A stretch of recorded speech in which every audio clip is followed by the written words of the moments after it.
Hello, my name is Eduardo Ortiz, and today we are gonna talk about the economy around the world. That we know the coronavirus is an epidemic that affects all the world, principal the tourists around the world, because the people can't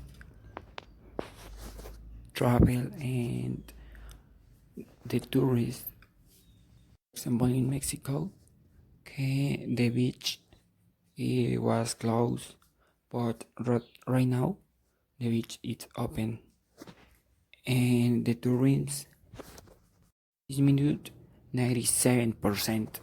But now we recuperate 50% about that.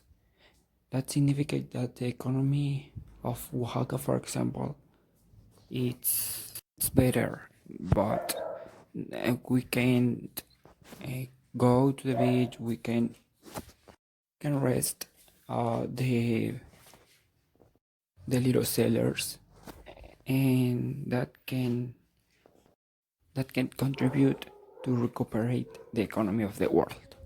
Thank you. My name is Eduardo Ortiz of Administración Turística.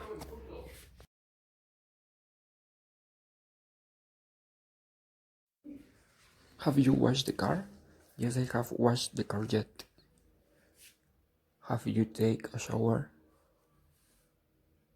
No, I haven't take a shower. Oaxaca is beautiful. Have you visit? No, I haven't visited Oaxaca yet. I want a car. The next year, maybe. I have bought a car when I have 40 years old. I like the motorcycles.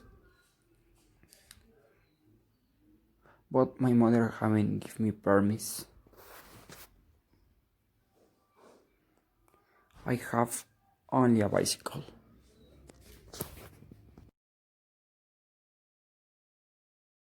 Today we are gonna talk about the obligation that the people have in this moment because of the COVID-19. The first thing that we need to do, and it's a really obligation, is wash our hands to 2 seconds to 25 seconds.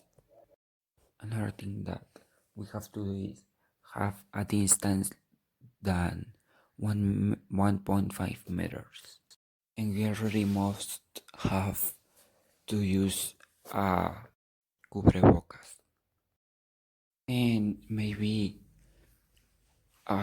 we have another thing to do that is the more difficult to the people, because we get accustomed to go to the school, go to work and other things, and when the COVID-19 started, we have to stay at home. We can go to the mall, we can go to the school. The people can't open their negocios, their stores, and that's, I think, the most difficult thing that we need to do. Today we are gonna talk about the articles a, and the. First, we are gonna talk about the articles a and and we use with a singular countable nouns. The first time you mention a thing or a person. Now we are gonna check this example. I saw an old man with a dog. It's a beautiful house. Now we are gonna check can, could, and be able to. And we are gonna start with can and could. Can is a modal verb. It only has a present form. And past or conditional form could. Example, I can speak English, or my father could carry 100 kilograms when he was 20. And now we are gonna check be able to. For all other things and forms, we use be able to plus base form. Example, you will be able to learn Taekwondo. And now we are gonna talk about have to, must, and should. Have to and must are usually used to talk about obligation or something that is necessary to do. And now we have some examples. You must to be on time tomorrow and you have to use a face mask on the street. And now we are going to talk about should. Should is not as strong as must or as have to. We use it to give advice or an opinion. And now we have some examples. You should stay at home and you should go to the doctor. Thanks for listening.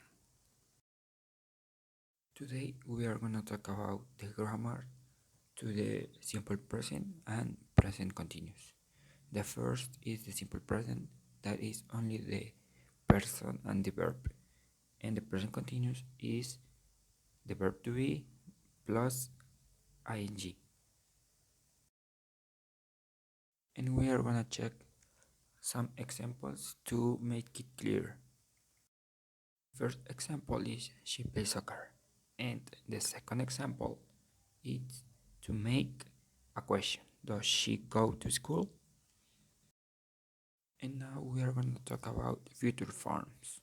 And the structure is be going to plus base form, and we use two future plans and intentions that we have to the future. One example is my father is going to buy a car. Now we are going to check present continuous, and the structure is be plus verb plus ing. We used this one to future arrangements. We are going to check some examples. And the first example is the boys are playing soccer after school. And now we are going to talk about present perfect, and the structure is have, has plus past participle. And we have one example. My brother has driven a car before, and we use this one to past experiences when we don't say exactly when they happened. And now we are going to talk about the simple past, and we need to put the verb in past. And now we are going to check some examples. The example is I went to the cinema, and we use the simple past for finished past actions. And now we are going to talk about present perfect plus for and since. We use the present perfect plus for or since with no action verbs to talk about something that started in the past and is still true now. In this example say they have known each other for 10 years. Thank you for listening.